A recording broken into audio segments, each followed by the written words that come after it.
G'day everybody, welcome to the Trader Crypto Show. I've got with me again today Alex Saunders from Nuggets News.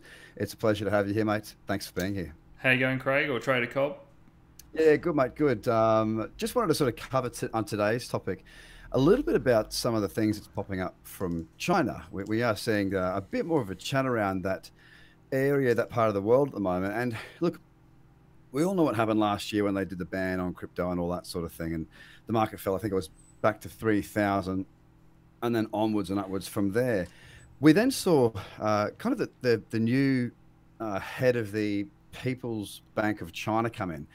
And when that happened, there was some talk of, because he's a US educated individual, he started to talk about things like, being maybe a little bit more, maybe not pro crypto, but a little less, negative crypto. And we sort of started to see the conversation shift at that point. Now we are seeing it come back in. There's lots of bits and pieces being said. I mean, look, I just want to know, am I going mad or are you seeing the same sort of thing out there as well?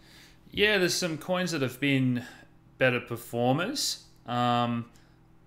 We've seen this happen every year, and the conversation is slightly different. But basically, every year China has banned Bitcoin or crypto. So there's a few different aspects to what banning means as well. So we can dive into all that and have a chat. But I think they're performing slightly better, the few individual projects, but at the same time, a lot of those have had good announcements and good fundamentals. So I wouldn't say it's the Chinese coins, all of them are outperforming the market per se. Yeah, no, absolutely. I mean, look, that was one of the questions that I had actually. I mean, we have seen some really good moves coming out of China. Do you see these moves as being because of the, I guess, positive chatter out there in the market at the moment, or because of certain other things? Because we know that, the market's looking for a hero at the moment. Bitcoin's down and consolidating and holding. Ethereum's down and, very, very far down.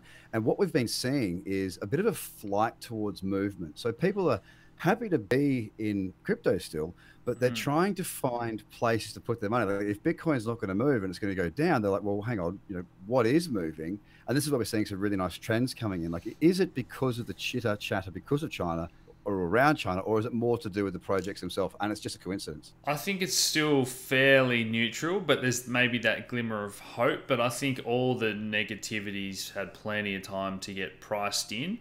I think if we got something concrete out of China, I think the market would just react so strongly to the upside. I'd expect, Neo and anything China related to just outperform very much so.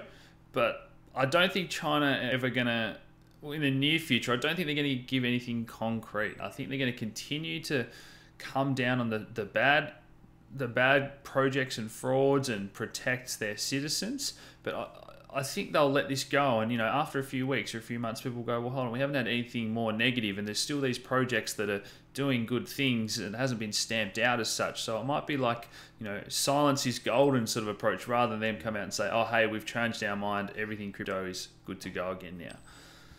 And do you think that, I mean, just touching on that point about China looking after the people and sort of, I mean, without saying the word, it was regulation, really. I mean, we have seen some of the things I've been looking at. I've been talking about heavy regulation in the space. Now, that could actually be a leader. The rest of the world might sit back and go, well, hang on, China is doing X, Y, Z. The people are still being involved. The project is still being involved. The technology is still developing. Maybe they'll look to China as as a keel. I think they very much want to stamp out scams and frauds and bad ICOs. But I think the big thing that has been in play for a few years is capital controls. They don't want to make it very easy for Chinese citizens to take large amounts of money out of the country. So that's why we saw them crack down on exchanges until maybe they have some more guidelines, or, there's VPNs, there's ways to get around it. There's these little chat groups in China where you can still buy crypto. So it's still happening. It's still happening in the background, but they don't want it to be easy for the everyday citizen to take all your money out of the country. And speaking of that, I mean, there has been talk about the Chinese crypto exchange. Whether this is factual or fiction, it's hard to tell because it doesn't come from the mouths of, well, it comes from the mouths of people that I just don't know. It's difficult to know. Now, that's been one of the things I've been looking at because, I mean, you can do things in China as a Chinese citizen, they've opened up different in other markets as well. Like, I mean, look, they banned Google, they banned Facebook, they banned all sorts of investment vehicles, but you can still do it under certain regulations. A crypto exchange where they're talking of having certain tokens and having very, very strict guidelines of tokens to trade on that platform, that could be a good answer. Do you think? Yeah, and if the Chinese government want to work with Neo, sometimes we see these headlines of government backed, and China's a very big place, so it can mean that one tiny little regional government has said, "Oh, this is okay," or "We're interested," but it doesn't mean that the Chinese government is backing it. So there's little glimmers of hope, and you hear it from Chinese people themselves. It's very hard to control the whole thing. They say crypto is now banned, but the people are still buying it, and there's lots of Chinese exchanges that are looking to set up in other jurisdictions now. And as I said, there's definitely going to be continual ways to get around it. They'll become more efficient. That space will become more competitive. But there's probably four aspects of things that I want to talk about with China and crypto. So the exchanges, we've sort of seen that play out. ICOs, we've seen that sort of ban and their current stance towards that. Mining is the big one, where that would be a huge stake to the heart of Bitcoin and crypto if Chinese were to ban mining. Now, again, the market would panic. It would still be happening in the background in these little regional places with the hydro dams. They're not just going to stop mining a very profitable business because the government says so. So that's another thing to keep an eye on. I don't think that's on the cards. I think mining's profitable and China wants that there. It's a good industry.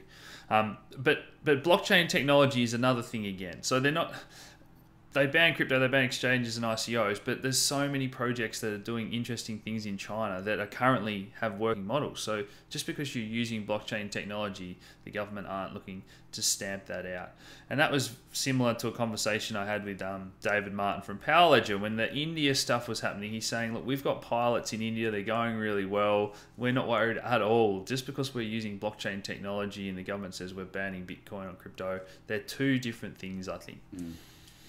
Yeah, no, that's a good point, and I actually was having a good conversation yesterday with Jamie Skeller of Horizon State around the difference between cryptocurrency and crypto assets, because a lot of people see cryptocurrency as just a currency, a form of money, and it is, but there's a lot more going on that is on the blockchain that is not relevant to the currency at all. Yeah, it's become an umbrella term, whereas so many coins are in no way, shape, or form a currency. Yeah. Exactly. Yeah, it's just another part of it. So, I mean, look, talking of that, when we look at Chinese products, Chinese, tokens, whatever, like you're wearing the Neo shirt. Let's talk about Neo. If we consider the risk versus the reward, we know that if China does say, yep, we're good to go, we're probably going to see projects like Neo go absolutely bananas. We did see actually Neo performing very, very well in the latter part of last year and even holding well early parts of this year before it did have quite a significant fall. Now, that's despite everything that had been going on in China with the project. So if we see that, I mean, look, not so much if we see that, what do you think we need to be aware of when we look at the risk side of it and we look at the reward side of it? It's funny to say, isn't it, that something's far more volatile than Bitcoin, but those Chinese coins have been in the past. So, I mean, we covered Neo very early on, and it ran to $50, and then we had the first round of Chinese scares and FUD and whatnot, and it crashed a lot harder than all the other coins. So you've got to have an even thicker skin than regular crypto. But again, as with any markets, I think a lot of this is priced in, and if we got anything positive, I think it would just explode to the upside because the negativity is already sort of priced in. So if Neo can get any sort of okay from the government, or we have more ICOs continue to launch on it, and there's sort of no, as I said, that golden silence from the government, and projects continue to develop, I think Neo is going to really sort of do what Ethereum did in a lot of ways. And as soon as you become a platform where we need lots of Neo to contribute and participate, that would give it tremendous growth. Yeah, couldn't agree more. And it has been on a bit of a, it's been hit pretty hard the last couple of months. But so's Ethereum. I mean, so's the whole market. Let's be fair. It's been much easier to find short trades out there recently than it has been to find good long trades. The good long trades have been not against the dollar or US dollar tether. It's been against Bitcoin or Ethereum. So I guess, this is a relatively quick one we wanted to talk about something topical right now. The last sort of question I've got, mate, it's up to you to add more if you wish to, is if we do see it open up, and we do see China coming. Obviously, we are going to see the projects go bananas, the Chinese-based projects. But does it have any further reaching ramifications for the space? Do you see it as a really positive thing? Do you see it as a negative thing? Because when China has been involved in the past, we see that it can be a disruptive region in that we're banning this, we're doing this, and it can really make the already volatile crypto space even more like a yo-yo. Do you see it as being positive, negative, or we'll just have to wait and see? I think in the current environment, something like that is a significant enough to be a catalyst to get the entire market going. Chinese projects take off, but I just think Bitcoin and Ethereum and everything will get dragged with it as soon as we have that positive sentiment. Because as I said, those exchanges that are moving to Malta or whatever, as soon as people go, oh wow, China is the home, it's already all set up there, it's all coming back online, it would just change the entire sentiment in this space. Because I think at the moment it's sort of that unknown, the regulation, which is really weighing on the entire market, the SEC and what's happening in the US and individual countries. But for someone like China, a significant player that's been in the headlines, since 2012 when I've been in this space, I think that would just be the biggest green light and give that market the excuse it needs to sort of turn around. Excellent, mate. Well, look, I've kind of covered all the points I wanted to cover there. I wanted to just get it out there because I do see a lot more out there, chatter about China, articles, people in the space. So I do appreciate your time on that, mate. Thank you very much, guys. And anything else you would like to add, Alex? Yeah, I guess just be aware of it. And it comes into having a good portfolio balance. In the early days, I did a few one-on-ones with people and they had 100% of their account in Neo. Now, that might look great when everything's going, rosy. But if China turns around and says, oh, look, guys, we're launching our own platform, we're going to ban Neo, it's an outlier event. It's probably not going to happen. But don't put your entire wealth in one thing. Diversify in different countries and styles of coins. Just those general common sense rules, mate. Always awesome advice, Alex. And anyone who's on the podcast here that wants to find out more about that portfolio management and also looking at how you can diversify and all sorts of things in the fundamental sense, go and check out Nuggets News. We'll make sure we've got a link there for everybody there as well. So thanks again, Alex. Really, really appreciate your time. A great insight there. And yeah, thanks very much. Thanks, mate. Keep up the good work. We'll talk again soon. Thanks, buddy. Cheers. Bye.